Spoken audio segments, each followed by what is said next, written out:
Gary. And I'm Alan. We're the Aerolatte boys, and today we're going to show you our newest product, the French press or cafetiere. Any other names? Plunge pot. Yeah, press pot, plunger, all sorts of different things, but basically the product is this. It's a simple way of making coffee. What's special about coffee there?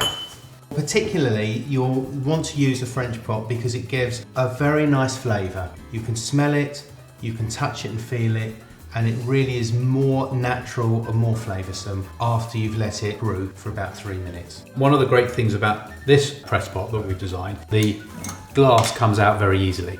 So you can pop that in the dishwasher when you're finished with it, and you can pop it back in very easily to use it. So that's what we're going to use now. A lot of people find it difficult to know how much coffee and how much water. Right. So what we've done is we've unlocked the mystery. We've actually put a scale up the beaker here, which tells you how many spoons of coffee to how much water. So if I want that much coffee in my finished pot, I put 6 spoons of coffee in there.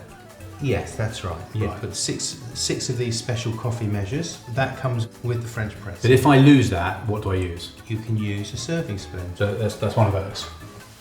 That is, now you're being silly, aren't you? Because that's a teaspoon. Okay, so one of those. You're still being silly, aren't you? Because what's that? That's a soup spoon. So that's what I use for my apple crumble. No, that would be a dessert spoon. That would be a dessert spoon. That's not going to do it. That is going to get a smack around the head with that one. Okay. So I guess you're going to tell me that's the spoon I want. Yeah, that's actually a serving spoon, Gary. Or what we call a tablespoon in the UK. Yes. Yeah. What will fit in here actually fits in here.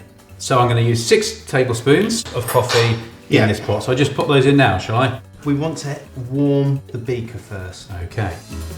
That's boiled water, yeah? Yep, from the kettle. Yeah. Give it a... What do you call it? A zhuzh? A zhuzh. Zhuzh around? Yeah. Okay, so let's just warm the pot. You can see the steam on the outside Yeah, there. that's it. Right.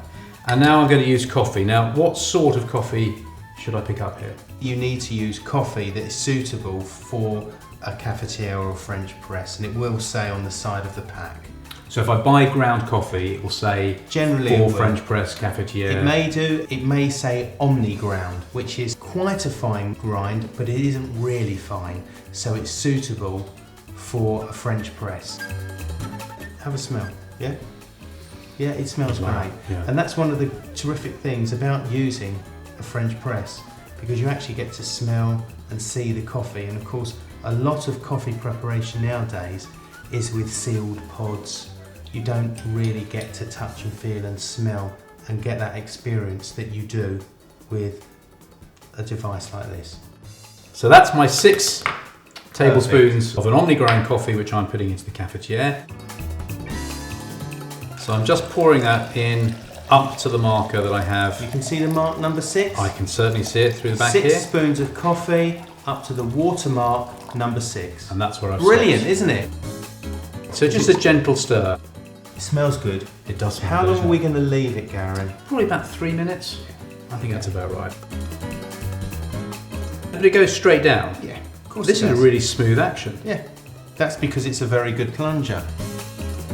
So that's come down very smoothly now. That's now above the filter. My coffee is all the grinds are at the bottom. From every coffee I've had in the past though, however good the filter is at the bottom, you always tend to get the odd grind coming up into the... Yeah, well, we've thought about that, haven't we, Gary? Can you just see that micro filter in the top there? It's a secondary ground filter. It's a secondary, so it will catch all of those loose grinds that might be going through. And I'm going to pour you a cup of coffee. Please, now. yeah. Thank you. Oh, the smell. That just absolutely beautiful smell. Thank you very much. Gorgeous coffee. Can I taste it? You can have that, absolutely. Thank you. Thank you. I'm going to turn mine into a cappuccino. Just going to use some milk froth made with my aerolatte milk frother. Pour that over my coffee. Look at that lovely rich thick foam. And I've now got perfect combination of frothed milk and beautiful coffee for our morning snack. Cheers, Al. Cheers, Gary.